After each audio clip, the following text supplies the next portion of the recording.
Bonsoir à tous, bonsoir à toutes, bonsoir Odile. Bonsoir à vous tous, bonsoir à vous toutes et bonsoir Caroline. Donc bienvenue sur l'Académie. Ce soir, on a le plaisir de te retrouver parce que oui, c'est pas la première fois sur le thème Kilo Yo-Yo, le poids du mal-être que porte votre enfant intérieur. Donc pour ceux qui te connaissent pas, tu es thérapeute en psycho énergétique, spécialiste de l'amincissement durable et des kilos yo-yo, auteure et conceptrice d'une méthode et de programmes en ligne d'accompagnement personnalisé pour mincir pour de bon. Exactement. Donc je te laisse la parole pour ta conférence. Bonsoir, je suis contente de vous retrouver à nouveau ce soir, en effet. Pour me présenter, rapidement, un peu plus avant, je suis spécialiste des kilos yo-yo depuis pratiquement toujours, parce que quand j'avais 17 ans, j'ai décidé ou même peut-être même, 15 ans, j'ai décidé que ça n'allait pas, qu'il fallait que je me mette au régime et j'ai mis le doigt dans un engrenage que beaucoup d'entre vous connaissent et ça a été ensuite, des kilos yo-yo qui sont arrivés, qui sont perdus et cetera et en tout, j'ai bien éliminé, 700 kilos. Si quand on les met tous bout à bout, 700 kilos, c'est le poids d'un ours brun, c'est quand même énorme. Donc c'est dire si, j'ai bien vécu de l'intérieur toute la souffrance, les frustrations, la colère, la culpabilité, la honte de voir les kilos revenir, de pas tenir ses objectifs et cetera et cetera. Et donc, riche de cette expérience, j'ai pu appliquer de cette expérience personnelle, eh bien, j'ai pu comprendre de l'intérieur quand j'ai fait ma reconversion en psycho-énergétique, quand j'ai suivi toutes mes formations dans toutes les techniques différentes de psycho-énergétique, j'ai pu comprendre de l'intérieur tout ce qui se jouait dans la prise de poids. Et c'est ainsi que comme disait Caroline, j'ai élaboré une méthode et ensuite un programme qui m'a permis d'accompagner des centaines et des centaines de femmes pour les libérer de leur kilo yo-yo et de leur pulsion alimentaire également. Et aujourd'hui, justement, eh bien, nous allons parler de l'enfant intérieur qui est vraiment central parce qu'il joue un rôle central dans le processus de prise de poids, évidemment dans celui de l'amincissement. La prise en charge de l'enfant intérieur, il est au cœur de la stratégie dont je vous ai parlé pour se libérer de ces kilos émotionnels. Et la stratégie qui doit être efficace, qui est mise en place pour être efficace et durable, en fait, elle repose finalement sur 2 points.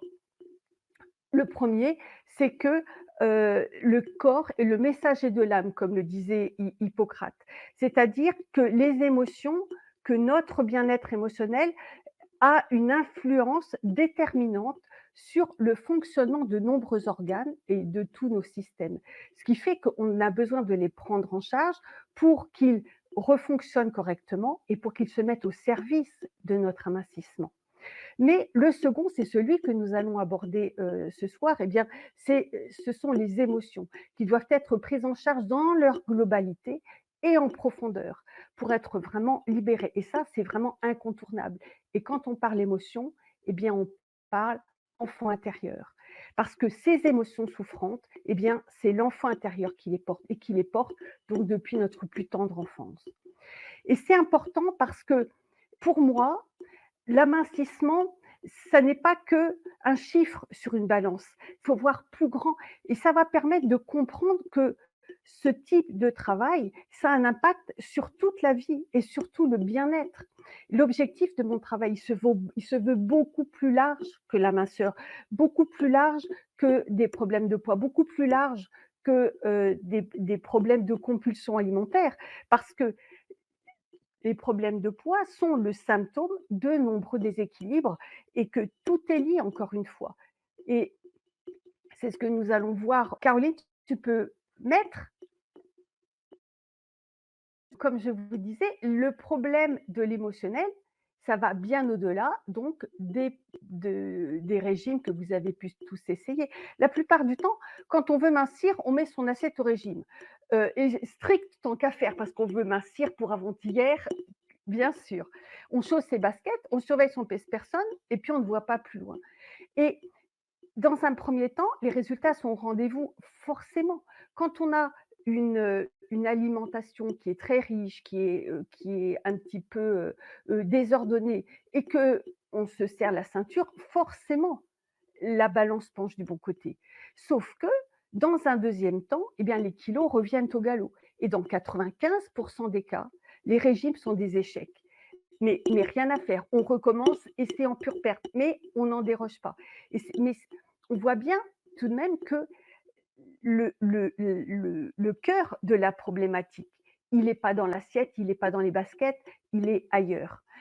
Pour autant, l'hygiène de vie, c'est indispensable, hein. J'ai pas dit, et attention, j'ai dit hygiène de vie, je n'ai pas dit régime.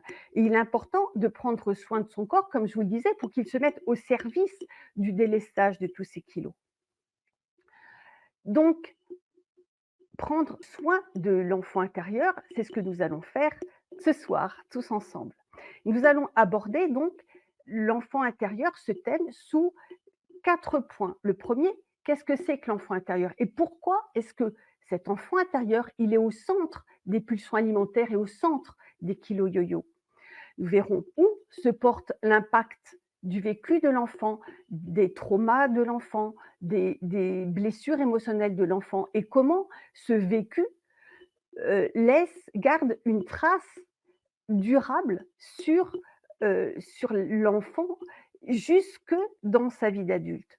Et puis, une fois qu'on a fait ce constat, comment est-ce qu'on peut consoler? Comment est-ce qu'on peut guérir son enfant intérieur? Comment est-ce qu'on peut neutraliser les mémoires et guérir les cicatrices émotionnelles et ce, pour de bon? Donc il faut vraiment le faire en profondeur pour que ce soit durable et efficace.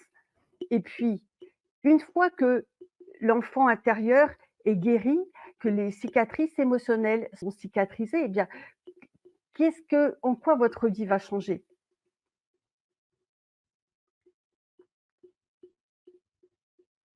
Et puis, avant de nous séparer, eh bien, je vous réserve une surprise.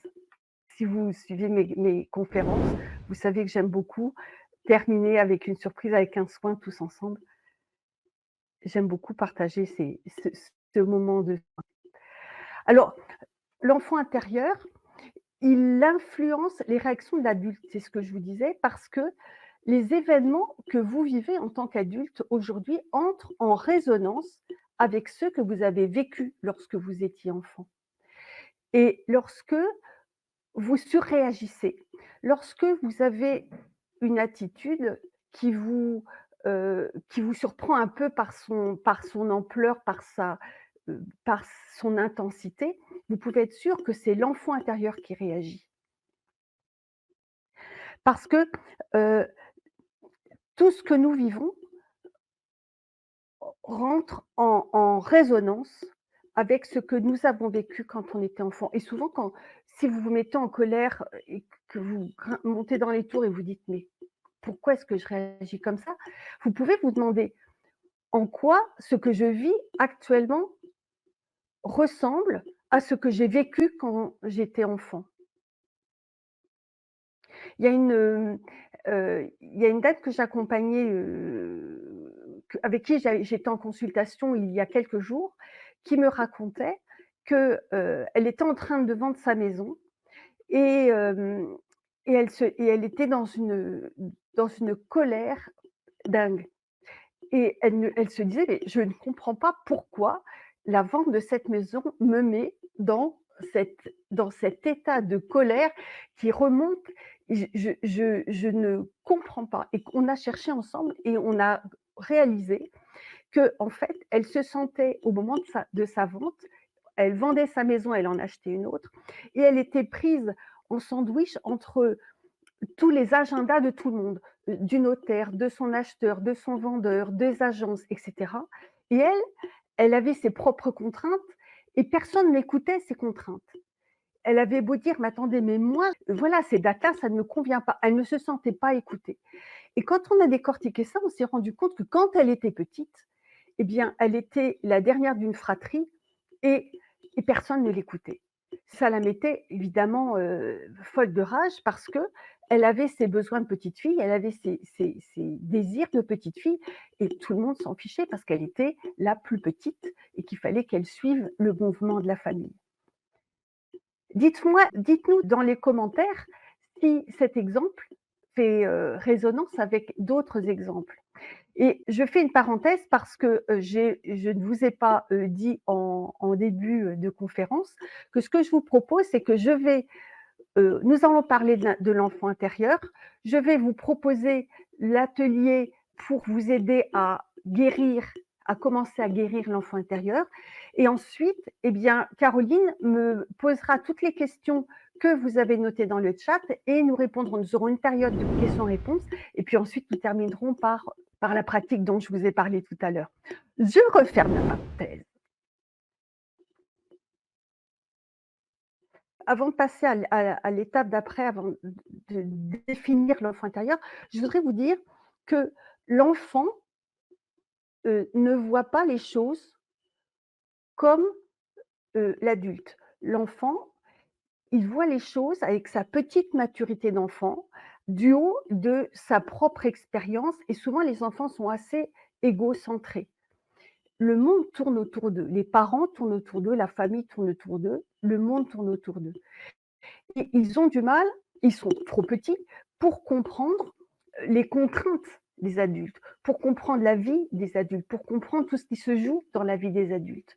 Et donc, ce qui compte pour eux, ça n'est pas l'événement, mais c'est le ressenti. Et c'est le ressenti qui va laisser des traces dans les cellules, le cerveau, dans la vie de l'enfant. C'est son ressenti, c'est pas forcément les événements.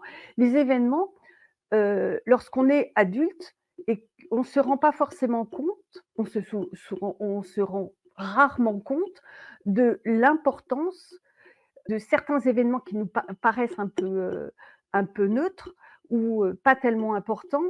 Et pour un enfant, ça peut être super important. Oublier un doudou, ne pas terminer un jeu, pour l'enfant, c'est central. Et puis, donc, ce ressenti va laisser des traces, comme je vous le disais, dans les mémoires émotionnelles, mais en plus, ça va entraîner des croyances erronées ou des croyances limitantes sur soi-même, sur le monde, sur les autres, sur la vie, sur, sur plein de sujets. Et certains événements qui peuvent paraître anodins pour l'adulte peuvent détruire durablement l'estime de soi, la confiance en soi, l'amour de soi de l'enfant. Et ensuite, à cause de cet amour de soi détruit ou affaibli, cette confiance en soi, eh bien, ça peut entraîner des comportements de compensation, de fuite, de défense, de protection, qui peuvent se traduire par des pulsions alimentaires. C'est la raison pour laquelle il ne faut pas confondre la cause et le symptôme quand on parle de kilo yo-yo. On a tendance à dire: «Bon, je suis mal dans ma peau parce que j'ai des kilos en trop. J'ai perdu confiance en moi, dans ma séduction, j'ose pas aller vers les autres parce que j'ai peur qu'on dise: "Mais qu'est-ce qu'elle est celle-là avec ses"» et c'est vrai, mais c'est l'arbre qui cache la forêt parce qu'en réalité, si vous avez besoin du réconfort de la nourriture, c'est parce que vous portez un mal-être depuis votre plus tendre enfance et la nourriture apaise, réconforte votre enfant intérieur et c'est ce mal-être-là qu'il faut prendre en charge. Donc ça suffit pas de se dire: «Je vais mincir et une fois que je serai mince, j'aurai retrouvé, ma confiance en moi, mon estime de moi-même» et cetera. Certes, mais c'est simplement la partie émergée de l'iceberg. La partie la plus importante qui va vous conduire vers non seulement votre poids de forme, mais en plus vers à nouveau un bien-être profond, une sérénité, un calme intérieur, une paix intérieure. C'est le travail de guérison de l'enfant intérieur. Alors, qu'est-ce que l'enfant intérieur? Donc je vous le disais tout à l'heure, tout le monde abrite, un enfant intérieur et jadis, on voyait le monde le monde était perçu, à travers les yeux de l'enfant et nous avons tous, quelques souvenirs de ces perceptions. Et notre enfant intérieur se souvient, comme je vous le disais, de la colère, pour reprendre l'exemple de la dame, de la colère de pas être entendue, mais ça peut être aussi, de l'impuissance, ça peut être aussi une incapacité à maîtriser les cours des choses, ça peut être, des injustices et nous réagissons aujourd'hui, en tant qu'adultes, de façon démesurée à certains événements et je vous le disais tout à l'heure, parce qu'ils rentrent en résonance avec ce que nous avons vécu, avec des expériences qui nous ont marqués, qui nous ont blessés quand nous étions enfants. Et à chaque fois que ça se produit, eh bien, notre réaction est disproportionnée. Notre enfant intérieur est en train de faire son numéro d'une certaine façon, hein. Il exige qu'on s'occupe de lui. Il hurle son besoin d'attention, comme quand il était enfant. Et heu, il y a pas de solution. La solution à court terme, il s'est crié, il s'est pleuré, il s'est exigé de l'attention, hein, l'enfant. Mais il peut aussi, se recroqueviller, devenir passif. Il peut réclamer qu'on vienne à son secours. Et si les secours ne viennent pas, s'il n'est pas entendu dans sa souffrance, eh bien, c'est le désespoir pour notre enfant intérieur. Et un enfant, à l'inverse, un enfant intérieur en bonne santé, il a la certitude que l'on répondra tôt ou tard à ses besoins, ou qu'il est capable de patienter avant d'obtenir satisfaction. Mais hélas, eh bien, il y a assez peu de personnes finalement qui ont un enfant intérieur en bonne santé. Et vous allez me dire en quoi est-ce que ce que vous venez d'expliquer, a un impact sur le poids? En quoi l'état émotionnel de notre enfant intérieur influe sur notre poids? Eh bien, parce que les blessures réactivées au quotidien, des blessures d'enfance réactivées au quotidien, eh bien, les événements vécus au quotidien peuvent réactiver les blessures de notre enfant intérieur et on cherche dans la nourriture, eh bien, un apaisement, un réconfort et ça peut être aussi remplir un vide intérieur. Et la nourriture va réconforter l'enfant intérieur, va lui apporter de la douceur. Souvent, on me dit: «Je mange mes émotions». Bon, ben, une fois qu'on a dit ça, on n'a rien dit, en fait. Mais et c'est pas une fatalité parce que le fait de guérir son enfant intérieur, eh bien, va nous permettre de redevenir acteurs, actrices de notre vie. Le corps, il ne faut pas oublier, je vous le disais tout à l'heure, que le corps est multidimensionnel, qu'il y a différents corps énergétiques, dont le corps mental et le corps émotionnel, en plus du corps physique. Et ils sont en constante interaction avec l'environnement. Il réagit, il perçoit l'impact des émotions et il en garde la trace. Et encore une fois, cette instabilité que l'on perçoit, ça peut être de l'instabilité qui peut être perçue comme de l'insécurité, eh bien, va conduire vers le placard à chocolat ou bien on va avoir besoin de remplir le vide intérieur qui est béant pour l'enfant.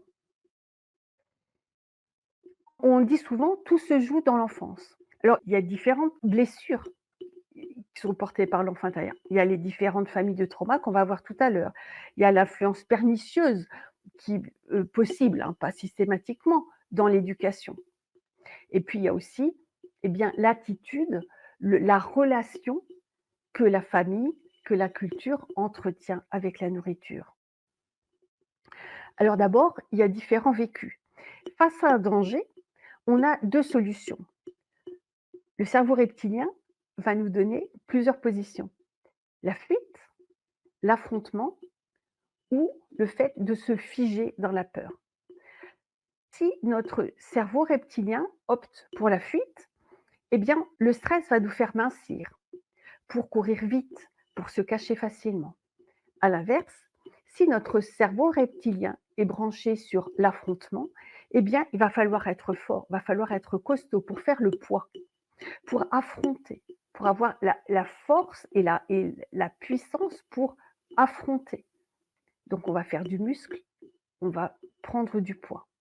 Et l'événement déclencheur va être vécu avec un ressenti d'agression associé à un manque de protection ou un sentiment de dépassement de nos capacités de protection. Ou alors ça peut être aussi, je suis seul au monde et bah, je dois faire des réserves. Alors en ce qui concerne les différentes sortes de traumas,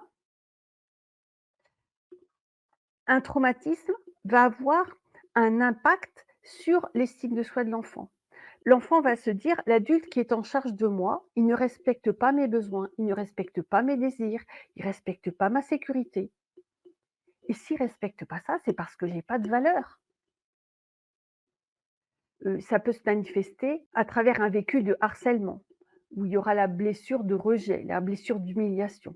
Ça peut être, vécu à travers une violence, sexuelle, physique, psychologique, un abus de pouvoir par exemple, un examen médical vécu agressivement. Ça peut être une violence active qui n'est pas une violence que l'enfant va vivre comme active et qui n'est pas dirigée vers l'enfant. Par exemple, l'alcoolisme des parents, la violence conjugale des parents. Ça n'est pas dirigé vers l'enfant, mais l'enfant en tant que témoin, eh bien, il va en souffrir terriblement.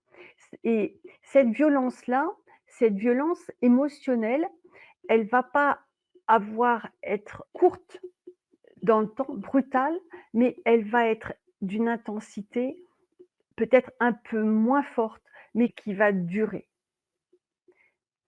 Il peut y avoir des violences passives qui sont dirigées vers l'enfant. Par exemple, l'indifférence, le manque d'attention. Il n'y a rien de tel que l'indifférence. Je n'existe pas.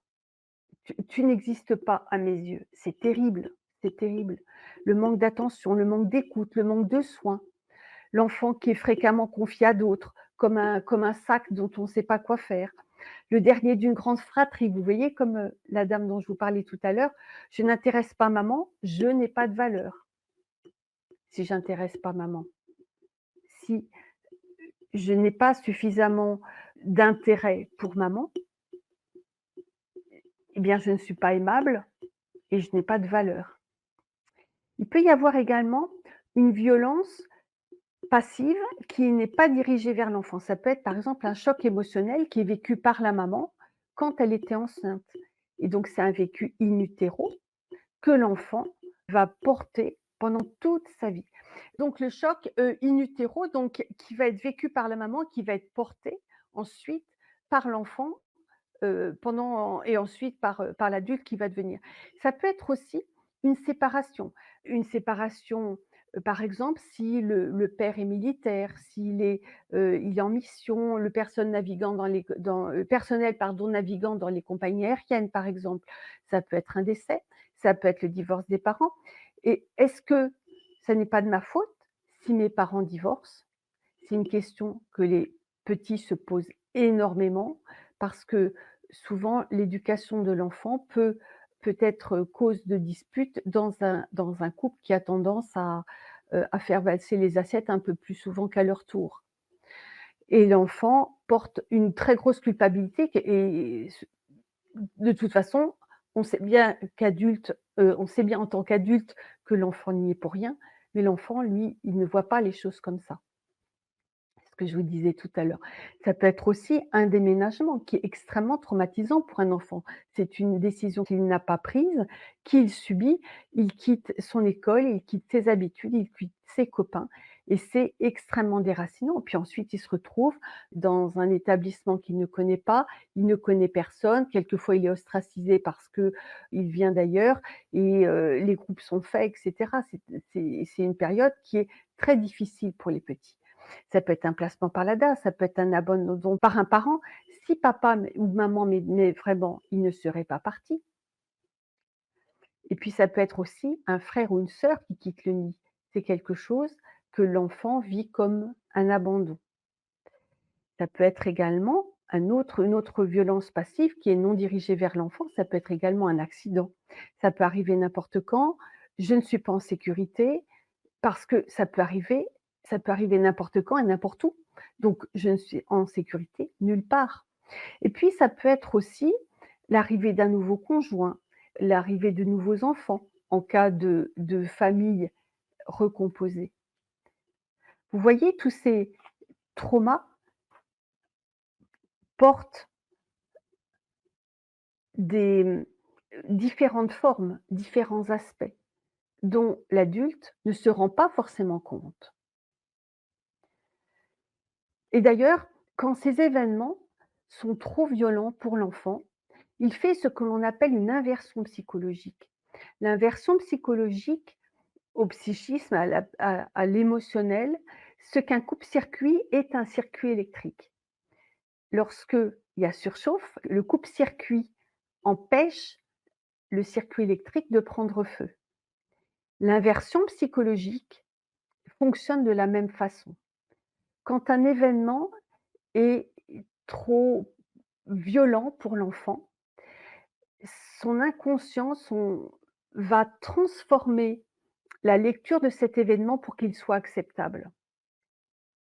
C'est particulièrement vrai lorsqu'il y a des violences psychologiques, physiques, et cetera.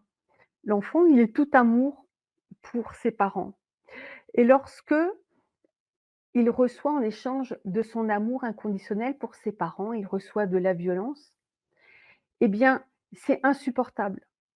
C'est un retour qui est insupportable pour lui.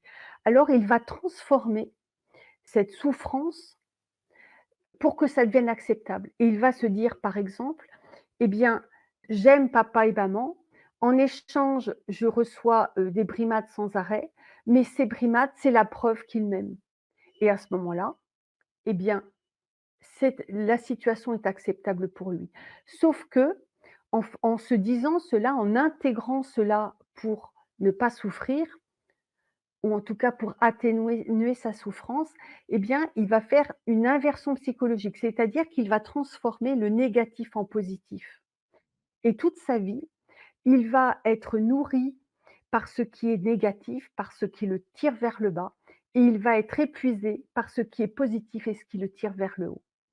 Et l'une des premières choses que je fais, eh bien, c'est de supprimer les inversions psychologiques pour être nourri par le positif et pour rechercher le positif.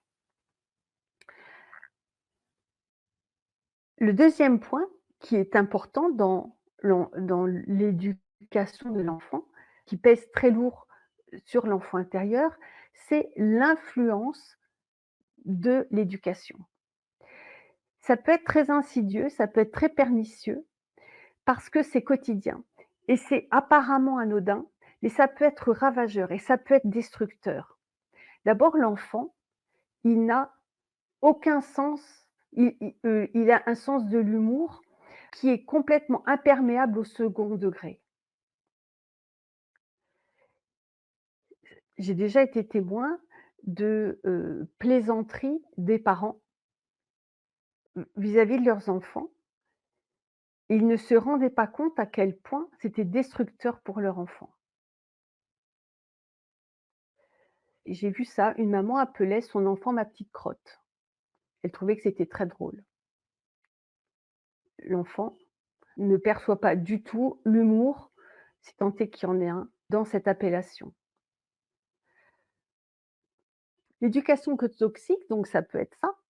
Ça peut être, une attention constante, un appel constant à l'attention, heu, qui ne laisse pas d'espace à l'enfant.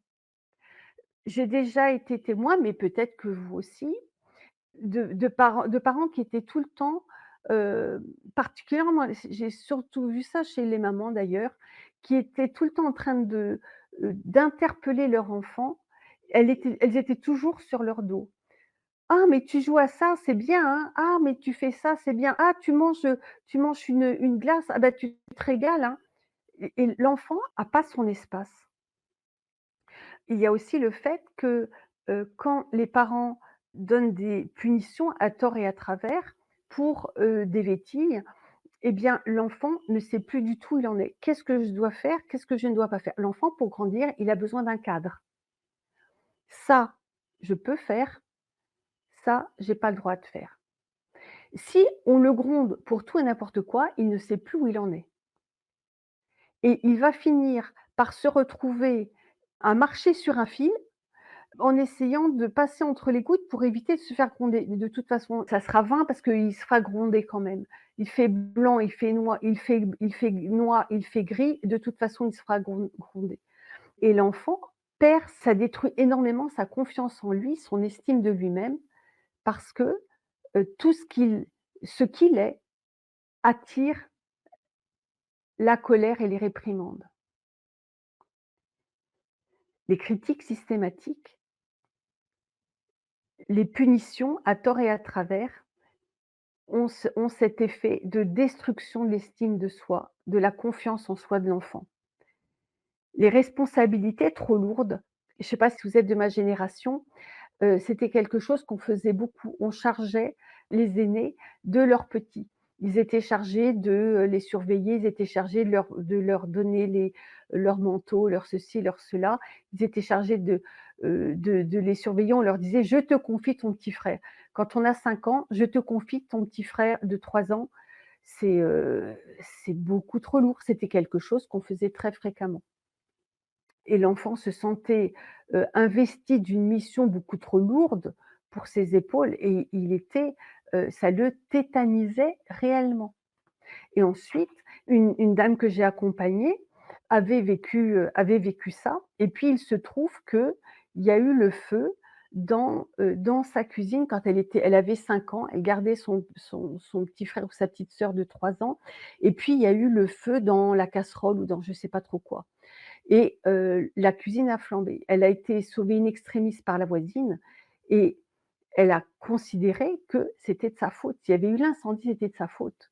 Alors que, bien évidemment, en tant qu'adulte, on se doute bien que ça pouvait pas être la faute de la petite de 5 ans. Elle était beaucoup trop petite et ça l'a terriblement marquée. Il y a le dit et le non dit. Le dit et le non dit, en fait, c'est très large. Il y a ce que l'on dit peut être ce que l'on ne dit pas, peut être parfois aussi dévastateur que ce que l'on dit. Dans le dit, il y a les drivers. Vous les connaissez peut-être, ils sont 5. Il y a: «Sois fort, sois parfait, fais des efforts, fais plaisir, dépêche-toi». Ça entraîne des croyances que pour faire bien les choses, eh ben, il faut, soit, se dépêcher, soit, faire plaisir en niant ses besoins et ses désirs, être parfait, c'est-à-dire qu'on n'a pas le droit, à l'erreur et si on fait une erreur, bah, ça détruit la confiance en soi et l'estime de soi et puis sois fort, ça veut dire surtout n'écoute pas tes besoins, n'écoute pas tes désirs, n'écoute pas tes émotions. Si tu pleures, tu vas décevoir papa, maman parce que tu n'es pas fort. C'est lourd pour un enfant. Il y a les absences d'encouragement, les absences de compliments. Je vous disais que le non-dit est parfois aussi douloureux pour l'enfant que le dit. Un enfant, il a besoin de reconnaissance, il a besoin d'entendre «je t'aime», il a besoin d'entendre «je suis fier de toi», il a besoin de compliments, il a besoin d'encouragement. Quand il y a jamais ça, eh bien, il se sent comme un hamster dans la roue. Il a besoin il va se donner toujours plus d'efforts pour avoir des «je t'aime», pour avoir des «je suis fier de toi» et quand il en a pas, eh bien, à nouveau, ça laisse des marques. Il peut y avoir des paroles critiques fréquentes ou systématiques sur chacun des mots, sur chacun des pas, sur chacun des gestes, des moqueries, des surnoms peu valorisants qui vont également marquer l'enfant. Il peut y avoir, des remarques, par exemple, qu'on dit entre amis avec l'enfant qui est juste à côté, ou bien on peut le dire carrément, à l'enfant, comme ça on est sûr que l'enfant ne va pas l'oublier: «Je voulais un garçon», ou «Papa voulait un garçon, il a été déçu quand il a vu que tu arrivais», «Le préservatif s'est déchiré, nous on voulait pas d'enfant», ce genre de choses. Pour l'enfant qui a besoin de sentir que sa présence sur terre est absolument indispensable et central dans le fonctionnement de la planète, c'est absolument destructeur, mais vraiment destructeur. Le fait également d'interdire d'exprimer ses sentiments. Je vous disais au travers les drivers: «Sois fort, calme-toi, ne pleure pas, avance». C'est quelque chose qu'on entend très souvent et qui est également extrêmement destructeur et parce qu'on nie les émotions de l'enfant. On n'écoute pas l'enfant, il a besoin d'être entendu dans ses émotions, il a besoin d'être compris dans ses émotions. Le fait de lui dire: «Calme-toi, ne pleure pas, avance», eh bien, c'est la négation de ce que l'enfant peut vivre. Un exemple que tout le monde vit quand on tombe de vélo, par exemple, et que, le vernis de la peau est écorché, on est écorché, ça fait quand même super mal. Tous les enfants, quand ils tombent de vélo et que le vernis de la peau est écorché, ils pleurent. Très souvent, les adultes leur disent: «Ça n'est pas grave» et puis, «Vas-y, remonte en vélo et repars». Mais c'est pas la réponse que l'enfant attend. Parce que l'enfant, il sait bien que, il est écorché et que ça n'est pas grave. Il sait bien que le genou continue à avancer, à se plier et cetera. Il sait bien que ça n'est pas grave. C'est pas ça qu'il veut entendre. Il veut entendre que ses parents la douleur que ça fait quand on tombe et donc c'est pas en lui disant: «C'est pas grave» qu'on répond à l'attente de l'enfant. L'enfant, il a besoin qu'on dise: «Bah, écoute, en effet, tu t'es écorché, ça fait drôlement mal». Et là, il se sent entendu et compris dans sa douleur et ça va beaucoup mieux. D'ailleurs, le bisou magique, ça a ce rôle-là. Il y a également le fait de minimiser les ressentis, de faire accepter le ressenti, de faire que l'enfant accepte ses ressentis pour ne pas faire de vagues. Et puis, il y a aussi les croyances erronées qui pesaient très lourd. Par exemple, le monde est dur, les gens sont méchants, et cetera, et cetera. Tout ça, c'est un dit, sont des paroles qui vont peser très lourd dans le regard que l'enfant va porter sur le monde et qu'ensuite, eh bien, que l'enfant intérieur va porter et que nous, on va porter à travers l'enfant intérieur dans notre regard d'adulte. L'autre point, c'est et le dernier, puisqu'on a passé l'éducation toxique en premier, le fait et le non fait. Et de la même façon, l'inégalité de traitement entre un frère et une sœur. Le frère, il a, par exemple, de l'argent de poche, moi j'en ai pas.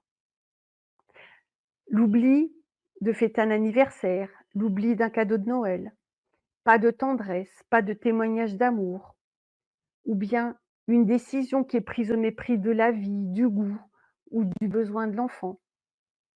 L'enfant qui se sent manipulé, ou à l'inverse, l'enfant qui est trop couvé, qu'on empêche de sortir de sa zone de confort pour qu'il expérimente qui il est, pour qu'il teste ses capacités et ça permet de nourrir sa confiance en soi. Et quand il est trop couvé, eh bien, on n'écoute pas son besoin de justement expérimenter qui il est, expérimenter, c'est vivre son besoin d'autonomie. Et à travers tout ça, eh bien, on a, les blessures, les 5 blessures de Lise Bourbeau qui sont, vécues et qui sont expérimentées. Alors, je vous les rappelle parce que vous les connaissez tous. Il y en a 5 qu'on retrouve sous l'acronyme TRAHI. Trahison, rejet, abandon, humiliation, injustice. La trahison, je vous rappelle, c'est entre quelque chose qui est vécu entre 2 et 4 ans avec le parent de sexe opposé. Et le masque que l'on va porter pour se protéger de la trahison, en sachant que la trahison, on a peur d'être trahi, mais on a aussi peur de trahir. Le masque va être le masque du contrôlant et le contrôlant va avoir besoin de séduire, va avoir peur de s'engager parce que s'il s'engage, eh bien, il faut qu'il tienne parole, il ne faut pas qu'il trahisse. La peur de faire un choix pour la même raison, la peur de prendre sa place de la même façon, la peur de trahir, de se trahir, de trahir l'autre ou d'être trahi. La deuxième blessure, le rejet, qui est vécu de la conception à 1 an avec le parent de même sexe et donc il va porter le masque pour se protéger de la peur d'être rejeté et la peur de rejeter. Il va porter le masque du fuyant. Il va se croire nul, sans valeur, il est solitaire. Si je suis reçuré, c'est ce que je vous disais tout à l'heure, si on me rejette, c'est parce que je suis nul, c'est parce que je n'ai pas de valeur, c'est parce que je n'ai pas d'intérêt. Donc il va être seul, il va parler peu et puis il va avoir tendance à être perfectionniste parce que comme je suis nul, croit-il, eh bien il faut que je fasse des choses parfaites. Il faut que je me comporte d'une façon parfaite et peut-être qu'on croira que je ne suis pas si nulle que ça. L'abandon est vécu entre l'âge de 1 et 3 ans avec le parent de sexe opposé et le masque, pour protéger de l'abandon et éviter d'abandonner l'autre, c'est le dépendant. Il a besoin des autres. Pour éviter d'être abandonné, il va maintenir tout le temps un contact avec les autres. Il va avoir besoin des autres. Il va demander des conseils. Il va avoir peur de la solitude. Il va appréhender de quitter un lieu ou de quitter une situation. L'humiliation est vécue entre de 1 et 3 ans avec le parent qui s'est occupé de lui. Le plus souvent, c'est la maman. Je dis le plus souvent, pas toujours. Et le masque, c'est le masochiste. Il se récompense par la nourriture, il s'arrange pour ne pas avoir de temps ou de plaisir à faire les choses et il se punit par lui-même. Et puis enfin, l'injustice, entre 4 et 6 ans avec le parent de même sexe, il va porter le masque du rigide, souvent stressé, il va tomber rarement malade, il est ordonné, il est très sensible, il n'ose pas s'exprimer ni recevoir de l'amour. L'humiliation, je reviens sur cette blessure parce qu'elle est très fréquente et les parents ne s'en rendent pas compte. Je vais vous donner l'exemple de Véronique, qui elle avait une blessure d'humiliation mouse costaud parce que sa maman avait dans l'idée, alors sa maman elle devait avoir grandi avec, le driver soit parfait. Elle se mettait une pression absolument infernale et elle mettait une pression infernale sur ses enfants. Et ses enfants devaient être prêts à concourir pour le plus bel enfant de la terre à tout instant. Ils étaient parfaitement habillés avec des vêtements très coûteux, bien repassés et cetera. Et évidemment, il était hors de question qu'ils jouent, dans, la terre, le sable et cetera, parce qu'ils risquaient de se salir. Et donc à chaque fois que, eh beh, ils avaient des activités d'enfants, ils jouaient dans le jardin ou je sais pas quoi et qu'ils se tâchaient, ils se faisaient incendier et parfois devant d'autres personnes et c'était extrêmement humiliant pour eux. Et Véronique me racontait que, un jour elle était, sur la plage, donc devant tout le monde et elle avait mangé avec ses frères et sœurs, elle avait mangé une glace. Évidemment, avec la chaleur, la glace a fondu et elle a taché sa robe. Et elle en a entendu des vertes et des pas mûres et la maman a hurlé, toute la plage était quasiment, au courant de la tâche que la petite avait eu l'outrecuidance de faire sur sa belle robe et ça a été un moment extrêmement traumatisant pour la petite. Et ça, on s'en rend pas compte. Et il y a quelque chose qu'on ne rend pas compte non plus, c'est quand l'enfant est tout petit et qu'il apprend à manger. Il s'en met partout quand l'enfant aime bien expérimenter les textures. Alors il va toucher, c'est froid, c'est chaud, c'est mou, c'est tiède, c'est granulé, c'est dur, c'est tendre, enfin bref, ça fait partie de la découverte, de même que la découverte des goûts. Alors il va manger des framboises, il va en avoir partout, enfin bon. Et pour lui, c'est un véritable plaisir, un plaisir des sens. Les odeurs, les couleurs, les textures, les goûts et cetera.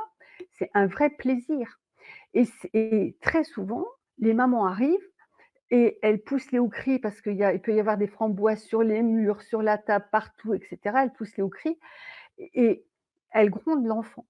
L'enfant qui est dans le plaisir de la découverte et qui se fait gronder parce qu'il y a des tâches, C'est à la fois de l'injustice, mais c'est surtout une humiliation absolument infernale parce qu'on dit: «Oui, tu es un vrai cochon» et cetera, mais lui, il voit pas ça comme ça.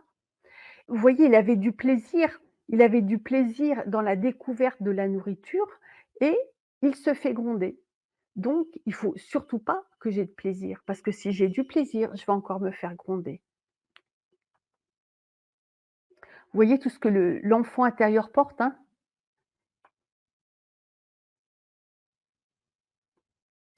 Et puis enfin, l'empreinte durable qui est la place qu'occupe la nourriture dans l'histoire familiale. Ça peut être l'attitude de la mère avec le nourrisson.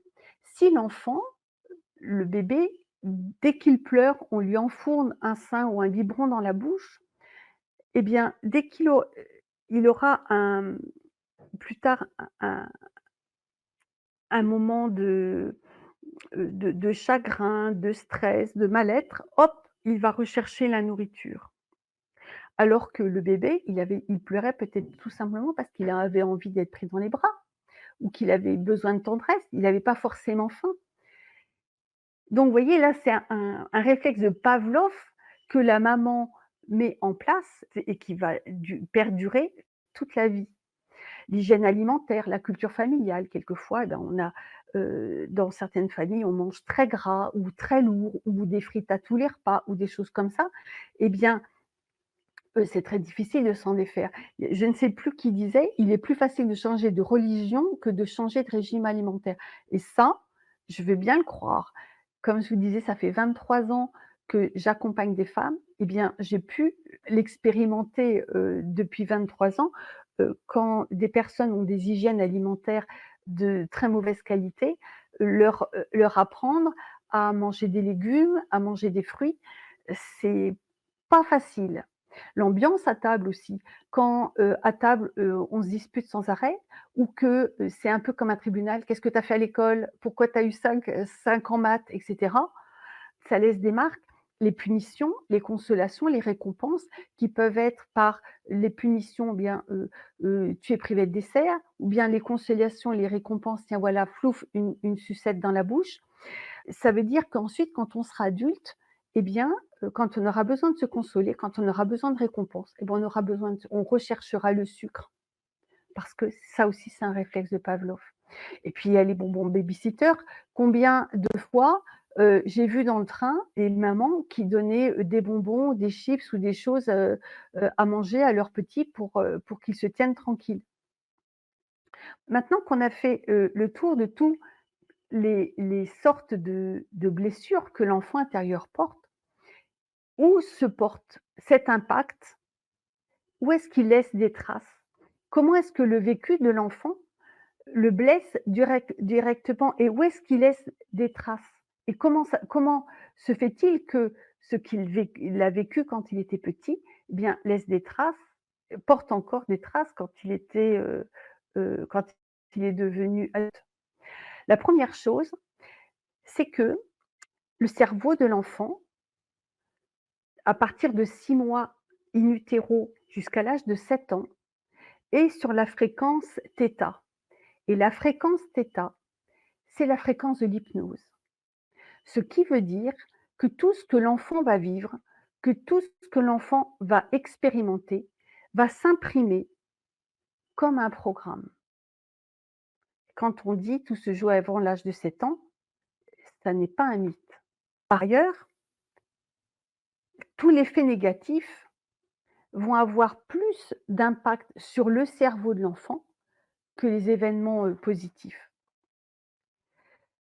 Tous les faits négatifs que l'on vit dans notre enfance vont former un mal-être en nous, que ce soit de la peur, que ce soit de la colère, qui sont des sensations qui vont rester souvent à vie et on va voir quel est le processus. Quand on vit quelque chose de difficile, la structure du cerveau, la structure même, heu à l'intérieur, elle est impactée. Le trauma, que ce soit un trauma psychique, que ce soit un trauma physique, c'est une blessure qui est causée par un événement. Et le traumatisme, c'est la conséquence du trauma. Et il va y avoir des liaisons neuronales qui peuvent se détruire et par conséquent, le comportement peut se modifier. Là, on est vraiment dans les neurosciences. Le comportement peut se modifier, comme je vous le disais, par un repli sur soi, par de la boulimie, par des phobies. Et lorsqu'il se passe quelque chose de dangereux, eh bien, les infos vont vers le thalamus au lieu de passer par, les lobes préfrontaux. Parce que si, l'information normalement passe par le lobe préfrontal et elles sont analysées par le lobe préfrontal. Et lorsque c'est dangereux, eh bien les informations vont directement vers le thalamus pour se bloquer et pour éviter à la conscience d'analyser. Elles vont aller ensuite directement vers l'amygdale pour être enregistrées dans la mémoire de l'hippocampe et ensuite les informations vont être envoyées dans le tronc cérébral pour qu'une réaction de protection comme la fuite, l'affrontement, comme je vous le disais, en début, puisse être déclenchée. La violence, la répétition des traumas, ça détruit des connexions neuronales entre le thalamus et les lobes préfrontaux. Et pour renouer ces connexions, eh bien, il faut faire un travail thérapeutique. Et c'est la seule chose qui puisse être, la seule façon de renouer ces connexions, c'est un travail thérapeutique. Et l'importance de la blessure va dépendre du nombre de liaisons qui sont brisées. Et la souffrance, elle est intemporelle, elle est permanente. On a souvent du mal à en parler. Et donc, on a souvent du mal à faire une thérapie parce qu'on a du mal à verbaliser. Donc vous voyez, le cerveau émotionnel, qui est composé du thalamus, de l'amygdale et de l'hippocampe, donc stocke les expériences émotionnelles, gère la mémoire à long terme et est responsable des conditionnements. Et donc ce que l'on vit, ce que l'enfant vit, eh bien ça va perdurer. L'enfant ne sait pas gérer son stress seul. Il a besoin de réconfort de l'adulte pour réguler son système parasympathique. S'il est seul à faire face à son stress, eh bien, son amygdale va sécréter beaucoup trop de cortisol. La peur et la colère, elle va se concentrer dans une petite structure qui est l'amygdale, qui est en vert. Elle fait partie du système limbique. Elle se situe en profondeur dans la région des lobes temporaux. Et donc, l'amygdale, elle va stocker les expériences émotionnelles, comme je vous le disais, installer le conditionnement de la peur. Elle va également aider à laisser une marque mnémotechnique qui fait que lorsque l'on arrive à l'âge adulte, eh bien, on utilise beaucoup ces souvenirs, soit pour réagir, ou alors pour éviter certaines choses, tout simplement, ou alors pour rester prisonnier des mêmes peurs. Ça arrive très souvent. Et c'est sans aucun doute, c'est très complexe. Et les conséquences du stress, de la peur de la punition, de la peur de décevoir, de la dépendance amour-haine, de la colère, de la peur, du besoin de tendresse, du besoin d'amour, etc. Tout ça, ce sont des conséquences de ces traumas. Et puis également, le stress sur le cerveau, il entraîne des déficiences d'apprentissage par la noradrénaline, les hormones du stress comme le cortisol, comme l'adrénaline aussi, eh bien ça altère le fonctionnement du cerveau d'une manière générale. Le pouvoir par la peur marque profondément un enfant. Les traumas vont aussi laisser une empreinte profonde dans le cerveau reptilien parce que, donc le cerveau reptilien, c'est le tronc cérébral et le cervelet, c'est en bas et il laisse une empreinte profonde qui gère les pulsions. Ce ne sont pas les seules conséquences pour l'enfant. Lorsque l'enfant vit une émotion puissante, eh bien, heu, il va se ses fascias et son nerf vague va se figer. Les fascias, ce sont des membranes qui entourent, les muscles, qui entourent les organes et cetera. Et le nerf vague, vous avez peut-être entendu parler du malaise vagal, c'est le nerf vague qui est impliqué. Il a 2 branches, une branche dorsale, une branche ventrale et sous l'effet de l'émotion, il va se figer Et l'enfant et puis ensuite, l'adulte va être emprisonné dans son émotion justement parce que les fascias et le nerf vague sont figés. Et en étant figé, eh bien, ça va perturber l'équilibre naturel du fonctionnement du corps humain, ça va perturber la digestion et il convient de défiger les fascias et le nerf vague. C'est ce que nous allons faire ensemble tout à l'heure. L'endoderme, l'ectoderme et le mésoderme, ce sont des couches, germinales que tous les animaux ont et tous les organes, tout le système du corps sont purement basés sur ces 3 couches cellulaires. Ils représentent, collectivement les plus du 2 tiers des organes du corps et ils transmettent le patrimoine génétique. Donc vous voyez l'importance et la conséquence pour l'enfant. Et puis enfin, le système génétique, là on est dans l'épigénétique. Certaines variations dans la séquence ADN peuvent être impliquées et par le trauma, ça peut avoir un impact sur l'addiction au sucre, par exemple, sur, les comportements alimentaires. Il semblerait que les variations dans la séquence ADN soient associées à certaines, pathologies, à des syndromes de stress post-traumatique et certains traumas de l'enfant entraînent des stress post-traumatiques. Mais ça n'est pas tout. Il y a également des cicatrices énergétiques. Vous savez que nous avons notre corps physique et différents corps énergétiques, j'en ai parlé tout à l'heure, je parlais du corps mental tout à l'heure.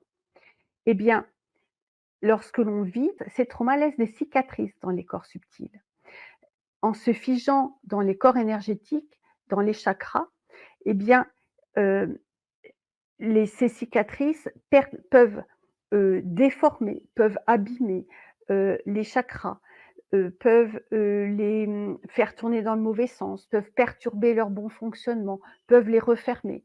Et puis les corps énergétiques peuvent également être déformés, peuvent avoir des fissures, peuvent avoir, des blocages, peuvent avoir des ralentissements, peuvent avoir, heu, oui, des déformations, peuvent se mettre à l'envers, peuvent se décaler.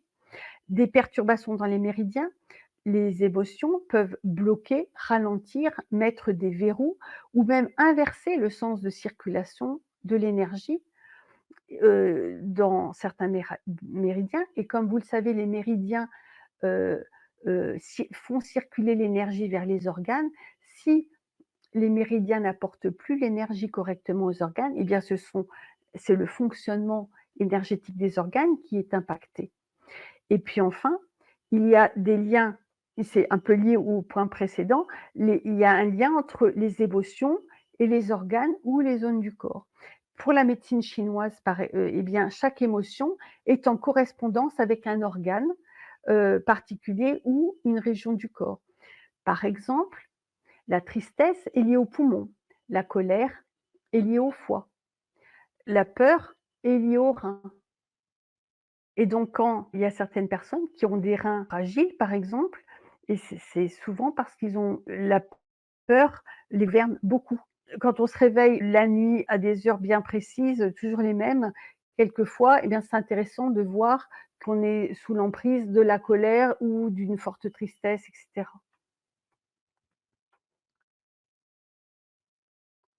Alors maintenant, comment est-ce qu'on peut consoler l'enfant intérieur? Comment est-ce que maintenant qu'on a dit tout ça, alors comment faire pour consoler l'enfant intérieur? Comment faire pour le guérir? Comment faire pour neutraliser les mémoires et puis guérir les cicatrices émotionnelles et le faire, non seulement le faire, mais le faire pour de bon, le faire d'une façon efficace, profonde et durable?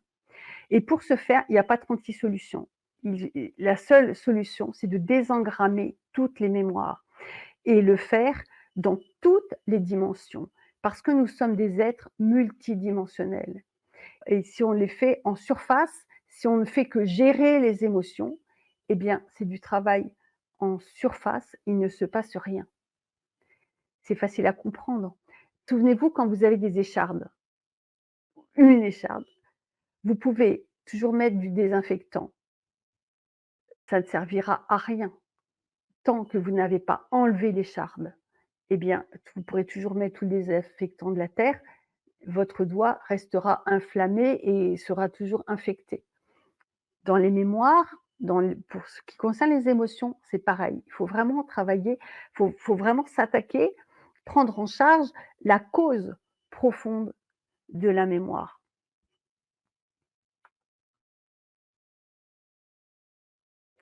Et pour ce faire, il faut prendre en charge et neutraliser, selon les cas, les mémoires cellulaires, les cicatrices émotionnelles dans le cerveau, les altérations de l'ADN, le figeage des fascias et du nervail. Vous voyez tout ça, ce dont je vous parlais tout à l'heure, les déformations et les dysfonctionnements des corps énergétiques. Il faut voir chaque point qu'on a évoqué tout à l'heure et il faut le faire.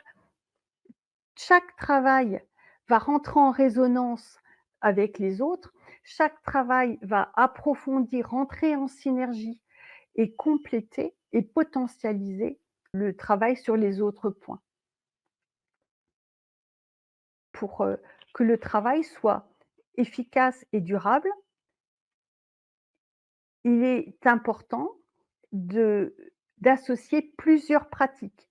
Associer plusieurs pratiques pour les mémoires cellulaires, parce que chaque pratique, va rentrer en synergie avec les autres, heu, pour, les mémoires cellulaires et travailler sur un niveau différent, sur une dimension différente, pour que ce soit, encore une fois, un travail profond, un travail durable. Si le travail n'est pas profond, s'il n'est pas complet, eh bien, il va perdre en efficacité et en durabilité. Et alors évidemment, quel est, heu, l'impact de la guérison de votre enfant intérieur sur votre vie? Comment est-ce que vous pouvez vous autoriser à vibrer qui vous êtes, une fois que vous êtes libéré du poids de votre histoire? Eh bien, heu, le une fois que vous êtes libéré de de toute cette de toute cette proté de tout ce carcan, heu, de trauma et ce carcan du poids de votre histoire, eh bien, vous allez, heu heu, pouvoir retisser une bonne relation avec vous-même. Parce que bien au-delà du poids de forme, on se sent c'est quelque chose qu'on me dit souvent: «Je me sens super bien, je me sens plus légère, je me sens, apaisée, je suis fière de moi-même, je me suis délestée, de comportements qui étaient liés à mon éducation, à des facteurs externes et cetera, de la culpabilité. J'ai retrouvé confiance en moi. J'ose, exprimer qui je suis, j'ose exprimer mes émotions et je suis toute surprise qu'on découvre qu'on de découvrir qu'on m'écoute, qu'on tient compte de mes avis et cetera.